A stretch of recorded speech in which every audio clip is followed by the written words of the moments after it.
Thomas, como é a sua história? A gente está falando de história, aqui está o livro do Thomas, Meu Caminho para a Lua. É mais fácil você acreditar nisso como um filme do que na vida. É impossível acreditar pelo que vocês passaram. Quer dizer, é necessário acreditar, mas é muito difícil. Chamava atenção em relação, vou perguntar a vocês, para uma coisa que eu achei sempre que permeava tudo, que em relação à Polônia, eu acho que eu sentia a uma determinada época aquele ressentimento em relação aos russos, às vezes comparável até em relação ao povo alemão. Depois eu fiquei pensando muito nisso, porque na realidade a Polônia, na época da Catarina, segunda da Rússia, houve tantas partilhas, a Polônia foi tão fragmentada e voltava e era fragmentada, que eu acho que isso deve ter deixado realmente feridas muito grandes. É que na hora que você vai ser livre, né? Acabou a guerra. Exatamente. Você tem que recolher suas feridas, aí vem um novo senhor, né? Foi isso que eu senti. Uma nova imposição que era do comunismo, né? E daí tira o dinheiro de todo mundo, tira todos os bens que você já não tinha, sua casa que você perdeu na guerra, você perde de novo, sua fábrica, enfim, seu negócio. É uma nova dominação que durou muito tempo. Eu senti isso muito na Polônia, muito. Mas é porque foi muito forte mesmo na Polônia. Um momento muito forte também foi que essa prisão onde eu estive com os meus pais, ela estava localizada no gueto de Varsóvia. Então, quando estourou o levante do gueto de Varsóvia, eu estava lá. E a gente o via dia e noite, tiroteio, através das grades a gente via o clarão dos incêndios. Então, foi um momento também bastante dramático, bastante difícil, e nós lá presos naquela cela, né?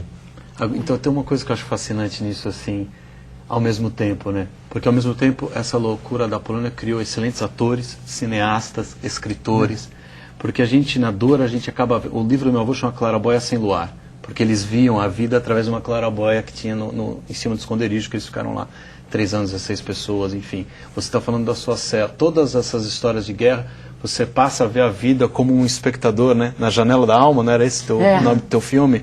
Uma moldura que você passa a ver a vida através dali.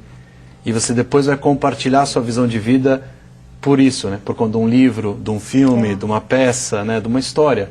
A gente vai trocar essas histórias através dessa moldura, né? Eu acho isso bonito. Como a dor, de alguma maneira, fabrica arte. Eu acho que totalmente. O Brasil, na época da repressão, né, do golpe de 64 a 75, que ele não produziu de pessoas que até hoje estão aí, né?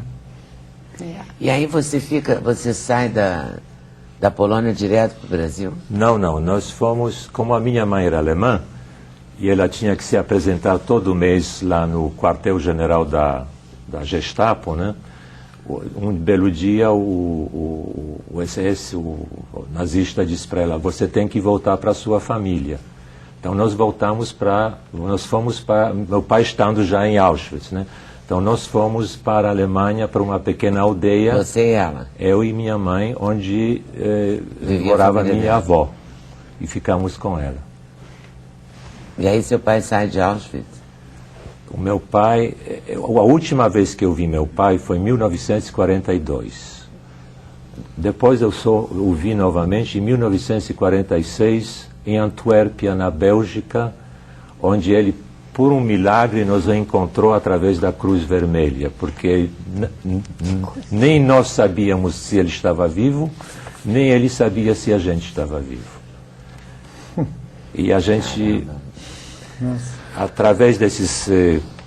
Através da Alemanha toda, de campo de refugiado em campo de refugiado, a gente foi parar na Bélgica. Por quê? Porque eu tinha nascido em Angola. Minha mãe achou que voltar para a Polônia, naquele contexto de pós-guerra, seria muito arriscado.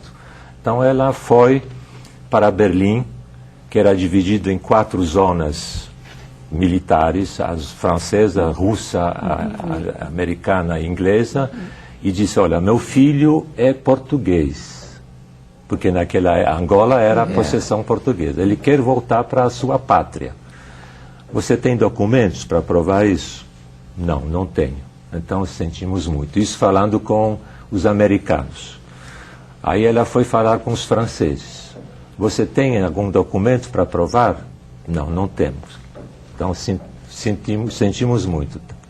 ela foi falar com os ingleses. Você tem algum documento para provar? Não, não temos. Mas você fala português? Falo.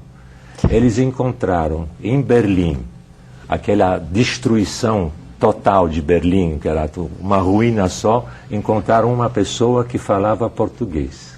E essa pessoa, então, entrevistou a minha mãe, falando, você fala português, então pode ficar. Isso é uma coisa extraordinária. Viva os ingleses. Né? E por isso que eu digo também no meu livro que não é por acaso que eu me tornei professor de inglês. Tá. Não é mesmo. E aí você ganhou a vida como professor a vida inteira? Não, isso aí eu só me formei aos 32 anos de idade aqui no Rio de Janeiro. E essa é uma história bastante complicada, porque eu fiz artigo 91, depois fiz o artigo 99, e depois fiz o curso de Cambridge, que é um exame,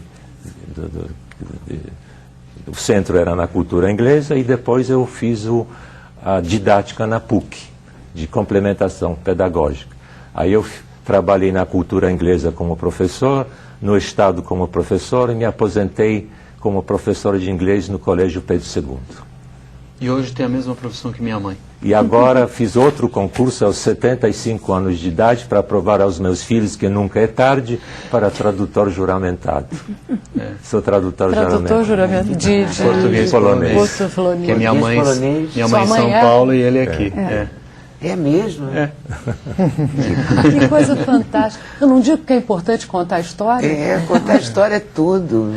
Você tece, vai tecer. Ontem, eu gravei um programa que tinha um editor dele. Quando ele me contou a história, não, sei lá, 8 e tanto da noite. Ontem ou anteontem? Acho que foi anteontem, né, Cris? Anteontem. Foi anteontem. Eu pedi para marcar, ele só me contou, começou a me contar a história do Thomas, eu falei, eu quero essa história. E aí confirmamos o Dan, falei, tudo a ver, isso vai ter. Eu não achei que ia chegar a esse requinte de ter a mesma profissão da sua mãe, isso não... eu também. Foi sorte ele que mesmo. falou. Mas é incrível, né? E o Dan fala polonês muito bem. A Rozmawiasz, nie mówi. Eu vou falar em russo, vocês vão ficar furiosos. Meu Deus, eu vou ficar, porque eu tenho uma dificuldade com línguas, é horrível. Não, é que os poloneses, se você fala russo... Claro, eles saem correndo, com toda razão, né? Toda razão.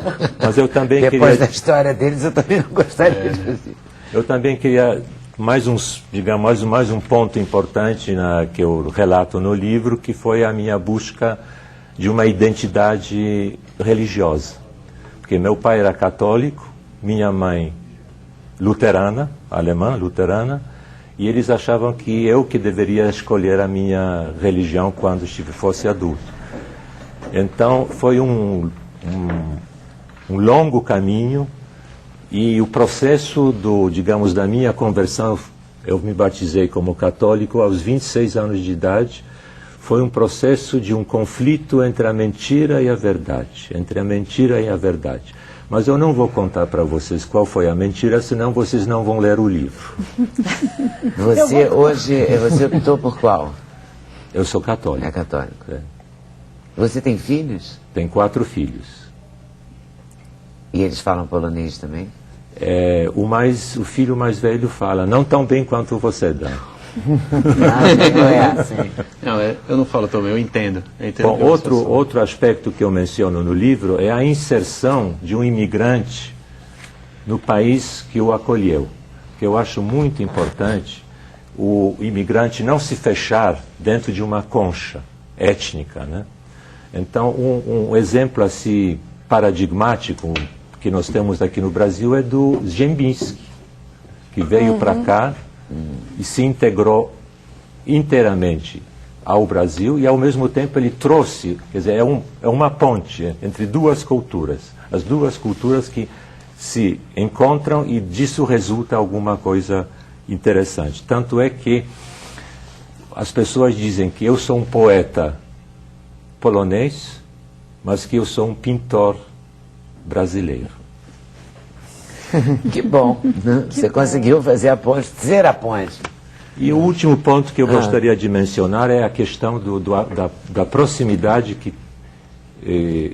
da importância que a cultura tem para aproximar as pessoas. Em 1942, naquela aldeia, umas crianças alemãs me pediram para eu cantar para eles em polonês. Eu, polonês, as crianças alemãs. Um pai, talvez, daquelas crianças, tivesse sido um guarda em Auschwitz, hipoteticamente. E eu era, na realidade, o filho de um prisioneiro de Auschwitz. No entanto, eles pediram que eu cantasse para eles. E naquele momento, pequeno momento, houve um encontro através da cultura, que às vezes, através da política, através da religião, através da ideologia, não é possível. Mas a cultura realmente aproxima. Tem um livro sobre isso. O filme é muito ruim, mas o livro é bonito, que é O Garoto do Pijama Listrado. É isso que eu estava lembrando. Que são o filme é A ruim. história é bonita. Mas O livro é o bom. livro é bonito, que conta exatamente isso, o encontro de duas crianças, uma filha de um prisioneiro e outra, ali sim, filha do dono da história da casa, do campo de concentração e tal. É bonito. Bem legal. A conferir. A conferir. Ok. Obrigado, Thomas.